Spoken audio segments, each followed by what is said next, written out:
I recently bought this Skilsaw. It's an 8-inch metal cutting circular saw. I just wanted to offer some of my opinions and feedback and do a few comparisons to this Milwaukee saw. These are both 8-inch and they'd be considered a dry cut metal cutting saw. Similar blade to a wood cutting saw, has these carbide teeth. If you've never used one of these things, they work awesome for cutting plate, or maybe if you do mobile work and you just want one smaller saw. Just leave a nice clean cut, fast, cool to the touch, almost no burr. So I'll start with this Milwaukee, which I've owned probably 4 or 5 years, and it's been a really good saw for me. I bought it on Craigslist, so it's an older model.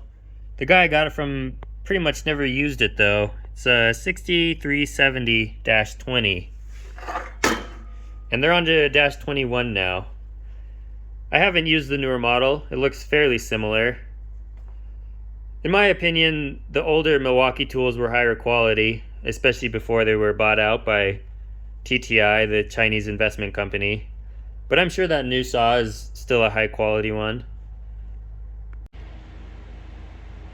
My only complaint with this saw applies to pretty much all of these saws, and that is the blade is completely covered up by this chip collection here. So you can't see it from either side. What you have to do is peek over the front and use these alignment marks. Just little laser cut holes. That's for your cut line, and that tells you where the front of the blade is. It's kind of hard to freehand a square cut with that. If you're just going to be cutting plate, which is what I usually use this for, you can just clamp a straight edge on and use that as a guide. But say you wanted to cut something like this 2-inch wide piece of flat bar. You can see the steel now underneath that alignment mark, but there's quite a distance between that mark and the front of the blade. So if you imagine, you're not even halfway through your cut, and you can no longer see the steel under that mark. So you're kind of guessing if you're still making a square cut. And that doesn't always matter. You might be just welding this and a small gap is no big deal, but sometimes you do want a square cut. So that's really the only downside. I was hoping this Skilsaw would remedy that, since it's a worm drive style of saw. I recently started using this worm drive saw for cutting wood instead of the Sidewinder that I've had for a while, and I really prefer it. I like the balance in having the motor in line with your cut and the blade here on the left side where you can see. Unfortunately, that doesn't translate too well into the metal saw. You can see they give you this small glass inspection cover, but you can imagine when making a cut, it's fairly difficult to see down in there. It's better than nothing, but it could be a larger window. I have several critiques of this Skilsaw. It is a nice saw overall, but it's in the same price point as most of the other metal cutting circular saws, so I'm kind of holding it to the same standard. I'll start with the positive features though. And the first is, it's pretty much the only game in town if you want a worm drive metal cutting saw. There is one other, but it has the blade on the right side. This is the only left-hand blade worm drive available. So with that comes the orientation of the motor. Like you can see on the Milwaukee, that sticks out pretty far. So that's a plus. Real nice magnesium casting. Looks good quality.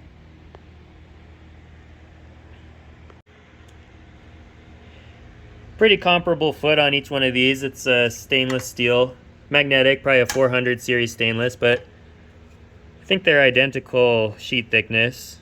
Looks like about 14 gauge, or probably a metric equivalent, but around there.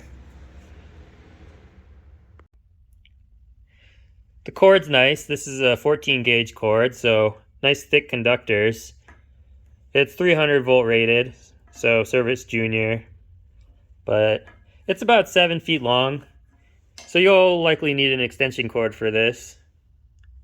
The Milwaukee uses a smaller cord, it's a 16 gauge, however it's 600 volt rated, and I think this one's 13 foot long, so in some circumstances you might be able to get away without plugging into an extension cord. The Skilsaw has a larger chip collection housing, so it can hold more chips. You won't have to empty it out as much. They claim it's 33% larger than the competitors. I'm not sure which competitor. It's a bit bulky for my taste, but that's a helpful feature. This one uses a little latch that you depress. Comes off. The Milwaukee uses more of a like a hinged latch. I'm not sure which design is more robust. I think I would lean towards this, lasting longer. This design might wear out that magnesium casting sooner. This is a feature I would have left off. You can see they have this cutout so you can change the blade without having to remove the cover. I just think that's unnecessary. You don't really have to change blades on these very often, as long as you don't bind them up and chip those pieces of carbide off of there. You have to take this off way more often to empty the chips. So I would have slimmed this case down a little bit, it's pretty bulky, and use that additional volume for chip collection, like you can see on the Milwaukee. On to some of the critiques I have. I'll start with this box. So down here in the corner they have some general specifications and the metric equivalent. And you can see that they've listed diamond as the metric equivalent of diamond, which is interesting. But more importantly, here for the arbor size, 13/16 diamond is what the wood cutting circular skill saws use. All of these 8-inch metal cutting saws use a round arbor. So that's a little careless. Hopefully this is an older box and they've since corrected that. It's obvious that this metal cutting circular saw is an adaptation of their wood cutting saw, which isn't necessarily a bad thing, but a lot of the components just look like they were hastily designed, like they had time and budget constraints. I'll start with these handles. You can see this rear handle is very similar to a Mag 77, but they've rotated it up a little, I assume to clear the larger guard. And they've also added this little piece down here. So traditionally the cord would exit out of the back, like you see on this Bosch saw. Bosch owned Skil for a while, so this is very similar to a Mag 77. But it would have been nice if they had just redesigned this to look better. Same with the front handle. It uses the same mounts and everything as the wood cutting saw, but they raised it up again due to the larger guard. It just doesn't look great though. It's relatively comfortable. It's also very flexible.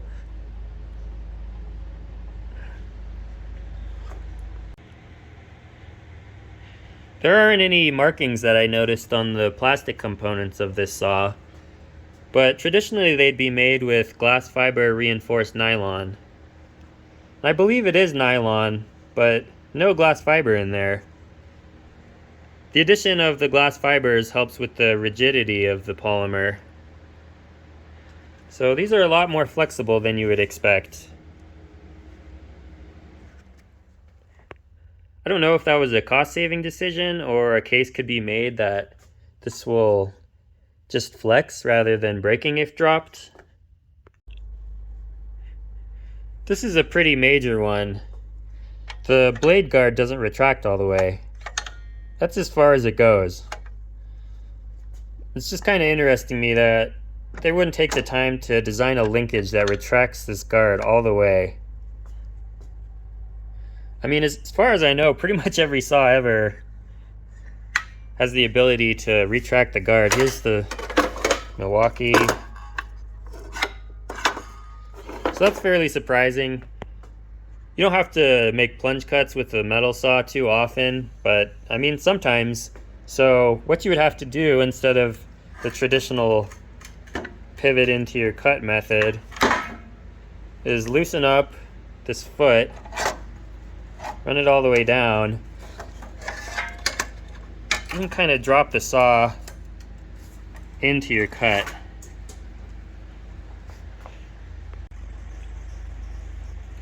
I don't want to drag this video on too much longer. There's a few other things I could comment on, but I think I hit the main points.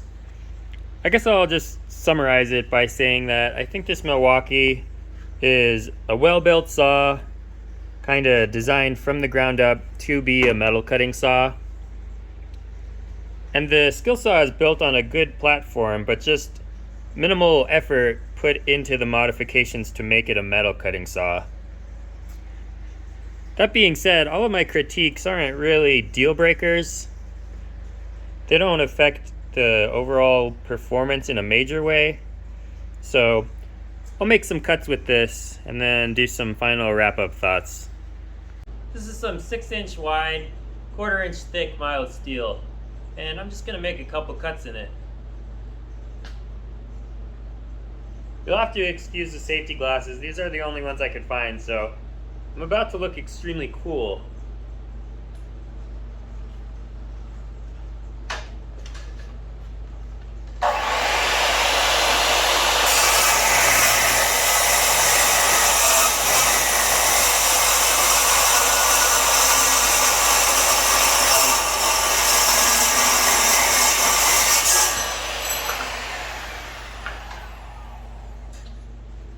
Do one more.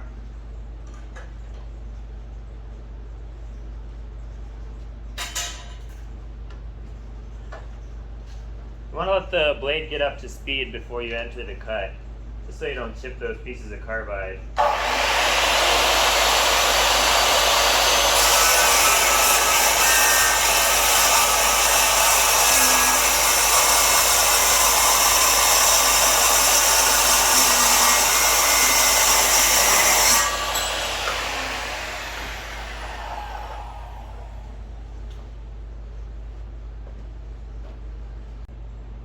I don't have two brand new identical Diablo blades, so what I did was just switch over that Diablo blade from the Skilsaw into this Milwaukee. The blade's already broken in, for lack of a better word, and those two cuts wouldn't have dulled it enough to make a difference in this test. So I'll just do 2 cuts now with that Diablo blade in this Milwaukee saw.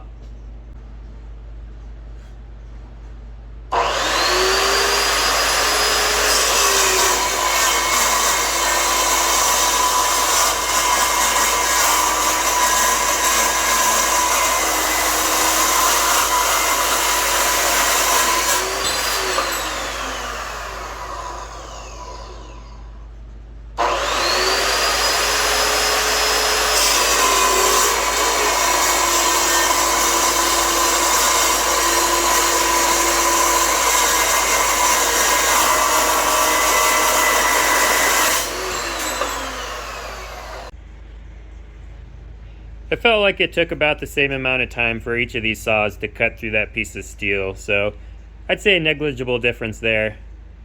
Milwaukee feels a little smoother to me, but that could just be because I'm more used to it. However, I am happy to give the Skilsaw a win on something. It definitely catches more chips than the Milwaukee. I know it'd be better if I weighed this, but those are about the same height, and you can see this pile of chips is larger. So that's good. You can see the nice finish that these saws leave. Heck of a lot better than an angle grinder or a torch. I hope this video was useful for somebody. I know it probably turned out a little long, but I just wanted to give a thorough and unbiased review on this saw. Hopefully I wasn't too hard on it, but I think there are some design improvements that could be made. However, it's still a great saw.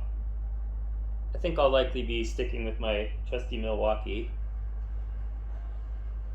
But if you made it this far in the video, I appreciate you watching, and I will see you on the next one.